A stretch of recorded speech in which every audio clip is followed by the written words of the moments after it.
अस्सलाम वालेकुम मेरी यूट्यूब फैमिली, उम्मीद है आप लोग खैरियत से होंगे। तो आज एक नई रेसिपी के साथ हाजिर हुए हैं इंशाल्लाह ताला। वाइट कढ़ाई लेके आपके सामने हाजिर हुए हैं और बिल्कुल रेस्टोरेंट स्टाइल की। और आप इंशाल्लाह ये घर में ट्राई करेंगे तो आपको रेस्टोरेंट स्टाइल से भी ज़्यादा अच्छी लगेगी। सबसे पहले हम इसमें 1 कप पानी लेंगे, ठीक है। इसमें मैंने 1 मीडियम साइज़ का प्याज लिया है या 2 छोटे प्याज, 5-6 जबे जो है ये लहसुन के लिए मोटे मोटे, तो दरमियान में से काट लिया है, 3 मिर्चें ली हैं। और इसको इस पानी में हम थोड़ा पका लेंगे। फ्लेम करते हैं हम इसका ज़्यादा, तो मिलते हैं इसको पकाने के बाद। अच्छा, तो यहाँ करीबन 2 मिनट हो चुके हैं। प्याज को जो है पानी में मैंने थोड़ा नरम करने के लिए रखा है। अब इसको हम मिक्सी के अंदर ब्लेंड कर देंगे, अच्छी तरीके से पेस्ट बना के रखेंगे। इसकी वजह ये है कि मार्केट में जो भी हम सालन खाते हैं जिसका वाइट सॉस बेस होता है, जो ग्रेवी उसकी वाइट होती है, तो उसको प्याज को हम इसी तरीके से इसी ट्रीटमेंट के साथ लेके चलेंगे। थोड़ा सा इसको बॉईल करेंगे, फिर इसको मिक्सी के अंदर ब्लेंड कर देंगे, ठीक है। और इसको ठंडा करने के बाद आप ब्लेंड कीजिएगा। तो मिलते हैं इसको ब्लेंड करने के बाद। तो प्याज को ब्लेंड करने के बाद अब हमारा आगे प्रोसेस शुरू होता है। यहाँ हम लेंगे तकरीबन पौना कप ऑयल लेंगे। मैं सरसों का तेल इस्तेमाल करता हूँ, आप किसी भी किस्म का जो ऑयल इस्तेमाल करते हैं वो कर सकते हैं, ठीक है।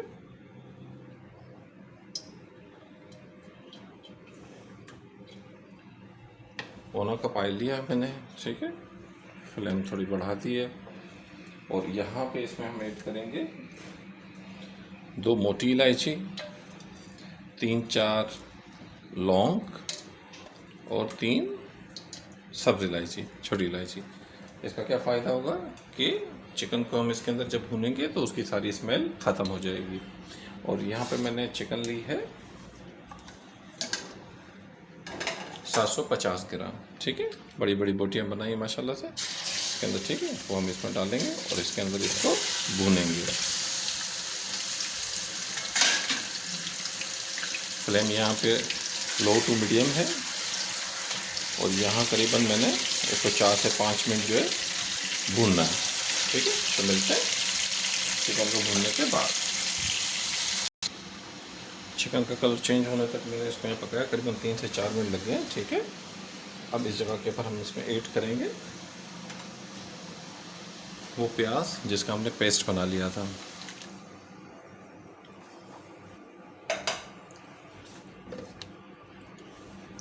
और इसका फ्लेम वही रहेगा, लो टू मीडियम, ठीक है। और यहाँ हम इसको इसमें भूनेंगे ताकि प्याज का कच्चापन भी ख़त्म हो जाए, लहसुन का भी। तो मिलते हैं इसको भूनने के बाद। अच्छा, इस जगह पे एक चीज़ और मैं बताना भूल गया, कुछ कड़ी पत्ते के लीव जो हैं वो इसमें डालने से इसकी बहुत बड़ी खुशबू और इसका फ्लेवर आता है जो बहुत अच्छा लगता है, ठीक है। इस जगह हम ऐड करेंगे 1 टीस्पून नमक और 1.5 टीस्पून पिसा हुआ धनिया, ठीक है। उसको फर्दर इसमें भूनेंगे, मिलते हैं भुनने के बाद। अच्छा, यहाँ 5 मिनट हो चुके हैं। मैंने 5 मिनट ऑयल में फ्राई किया चिकन को, ठीक है। उसके बाद मैंने प्याज का पेस्ट डाल के 5-6 मिनट हो गए फ्राई किया और अब तेल इसका जो है सेपरेट हो गया। अब यहाँ पे हम इसका फ्लेम करेंगे लो और इसमें ऐड करेंगे दही। ये करीबन 200 ग्राम दही है जो हमने इसमें ऐड करनी है, ठीक है। घर की बनी हुई दही है, गाढ़ी या पतली होने से कुछ नहीं होता, बस 200 ग्राम दही आपने इसके अंदर डालनी है। अच्छा, यहाँ अगर आँच ज़्यादा होगी तो 2 नुकसान हो सकते हैं, दही में गुठलियाँ बन सकती हैं या फिर इस जगह पे दही फट सकती है। तो हम हल्की आंच पे थोड़ा सा दही को पकाएंगे इसमें।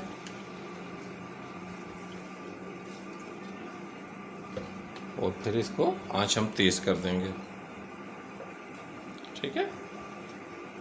तो अब हमने इसको अच्छे तरीके से भूनना ताकि हमारे सारे मसाले अच्छे तरीके से पक जाएं, कच्चापन ख़त्म हो जाए उसका।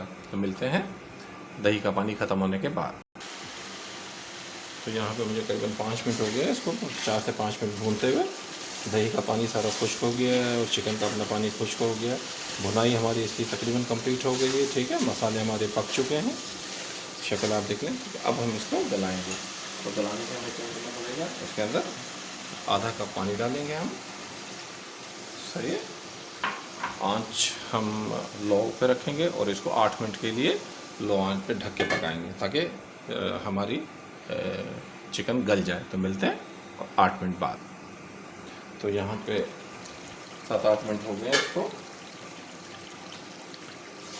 चिकन हमारी तकरीबन डन हो चुकी है, पक गई है माशाल्लाह से, ऑयल अलग हो गया है।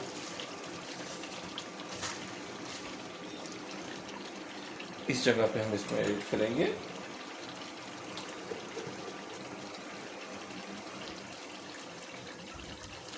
आधा चम्मच काली मिर्च। अच्छा, काली मिर्च यहाँ पे इसलिए ऐड करते हैं, शुरू में करेंगे तो आपका सालन काला हो जाता है, इससे तो कलर के ऊपर बहुत इम्पैक्ट डालता है वो। और यहाँ पे हम इसमें ऐड करेंगे अदरक, जो कि लंबी लंबी मैंने काटी हुई है। और यहाँ पे एक मिर्च है जो मैंने बारीक काट के रखी हुई थी। और यहाँ हम ऐड करेंगे इसमें करीबन 100 ग्राम क्रीम। आप इसमें घर की जो मलाई होती है वो भी यूज़ कर सकते हैं, मलाई। अदरवाइज़ आप टेट्रा पैक जो बाज़ार से मिलता है वो भी इसमें डाल सकते हैं, ठीक है। और यहाँ हम इसमें इसको थोड़ा सा पकाएं, क्योंकि जो मलाई होती है ये इसमें थोड़ा सा कच्चापन होता है, तो उस कच्चापन को ख़त्म करने के लिए मुझे इसमें थोड़ा सा इसको पकाना पड़ेगा। ठीक है, देखिए माशाल्लाह कितना बेहतरीन कलर आया है इसका। और इस जगह पे भर के हम इसमें धनिया डालेंगे। और धनिया से आप देखें इसका कलर कॉम्बिनेशन कितना खूबसूरत आया है, और इसकी जो खुशबू है माशाल्लाह से ये बहुत अच्छी आएगी। तो ग्रेवी आप चाहें तो इसे कम भी कर सकते हैं, आप चाहें तो इसे बढ़ा भी सकते हैं।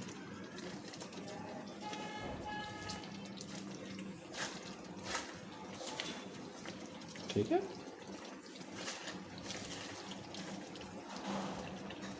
यहाँ पे मैं आंच कम करके इसको करीबन 1 मिनट के लिए ढक लूँगा ताकि क्रीम का जो कच्चापन है वो दूर हो जाए। बिस्मिल्लाहिर्रहमानिर्रहीम। तो 1 मिनट हो चुका है। अब हम देखते हैं, हमारा सालन तकरीबन रेडी हो चुकी है। वाइट कढ़ाई माशाल्लाह बहुत प्यारी खुशबू आ रही है।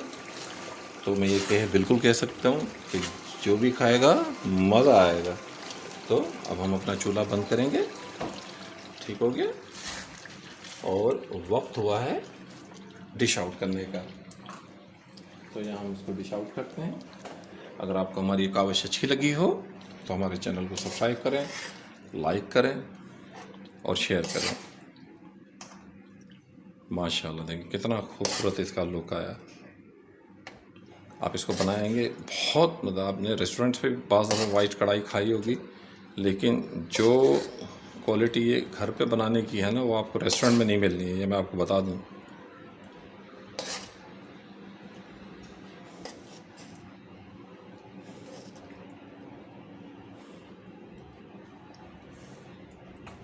ये देख माशाल्लाह।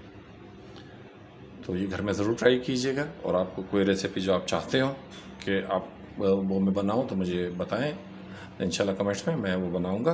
तो मिलते हैं इंशाल्लाह नेक्स्ट रेसिपी के साथ। अल्लाह हाफिज़।